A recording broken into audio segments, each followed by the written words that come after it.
Salut, c'est Laurent, j'espère que vous allez bien. Aujourd'hui, c'est le samedi 4 mars, donc comme tous les samedis, c'est le replay de la semaine. Une personne résidant en France vient de rapporter le jackpot euro-million de 102 millions. Elle a 60 jours pour se faire connaître. Voilà, ça a fait plaisir. Lundi dernier, je vous parlais de l'ANJ. Eh bien, je les reprends en flagrant délit de récidive. Vendredi, ils ont rejeté la stratégie promotionnelle de la Française des Jeux et uniquement de la Française des Jeux et pas les autres. Ils veulent réduire la pression publicitaire et soi-disant renforcer la protection des mineurs et des personnes vulnérables. L'ANJ estime que les campagnes de la Française des Jeux ont une exposition trop importante et continue.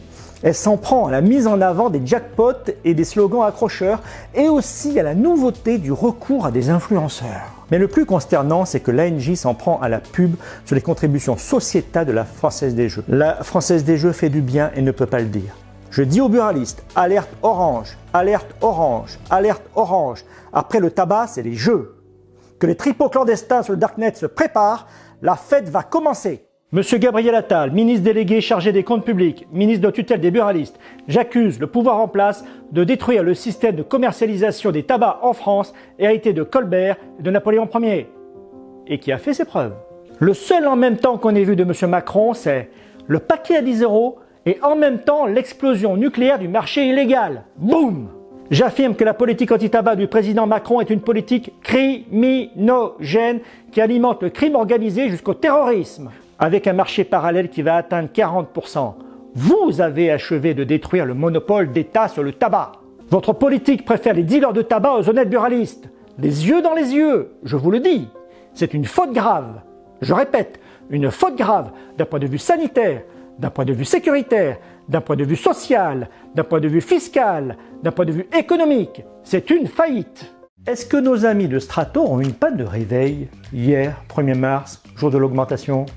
Parce qu'à l'ouverture, des milliers de buralistes avaient intérêt d'être bien réveillés après avoir passé la veille à faire l'inventaire de déclaration de stock. Espérons que certains seront au point pour la prochaine augmentation de tabac. Parce que ce gouvernement adore tellement ça qu'un jour d'ennui ou de désœuvrement, il lui en viendra bien l'idée. Par contre, il paraît que le paquet rouge dans la rue est toujours à 5 €. C'est peut-être ça qu'on appelle le panier anti-inflation au gouvernement.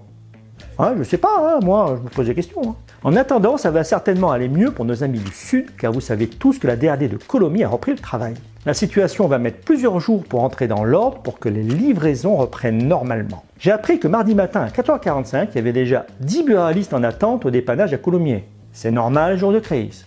Certains venaient de très très loin, de l'Aveyron, de l'Ariège, de Montauban.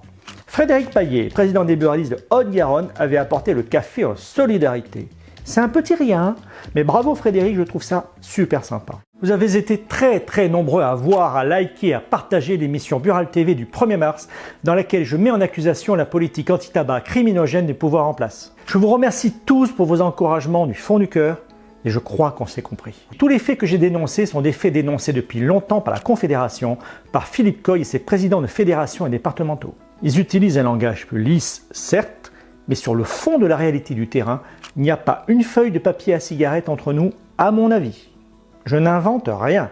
Le langage de la Confé est nécessairement plus mesuré car elle est en position de discussion avec beaucoup d'organisations et d'institutions qui mettraient fin à tout échange s'il en était autrement. L'un des rôles de Bural TV est d'être un lanceur d'alerte sur une crise qui n'intéresse personne dans l'établissement politico-médiatique.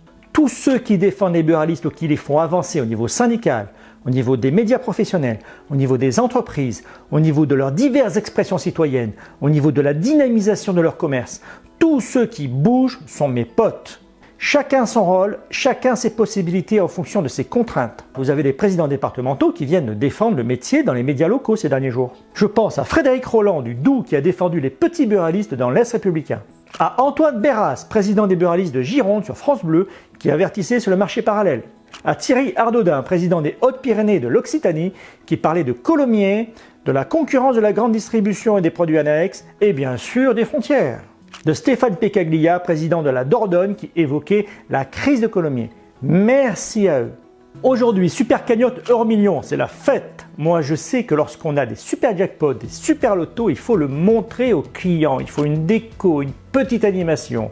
Avec un simple rouge à lèvres qui ne coûte rien, vous pouvez intriguer les clients, les amuser, les divertir et donner une image sympathique de vos établissements. Et chez moi, le ridicule, il ne tue pas, il rapporte. Et dire que l'ANJ veut empêcher la Française des Jeux de communiquer sur ces petits moments de bonheur et d'espérance. N'oubliez pas les forclusions pour les jeux à gratter. Date limite de vente dimanche 5 mars pour les méga mots croisés et mots croisés émission 01. Pareil pour la bonne année, le Jungle Mystère, l'As de cœur et la route des vacances. Ça fera de la place dans les tiroirs. Et voilà, c'est fini. J'espère que ça vous a plu. Donc je vous souhaite un excellent week-end et à lundi pour de nouvelles aventures.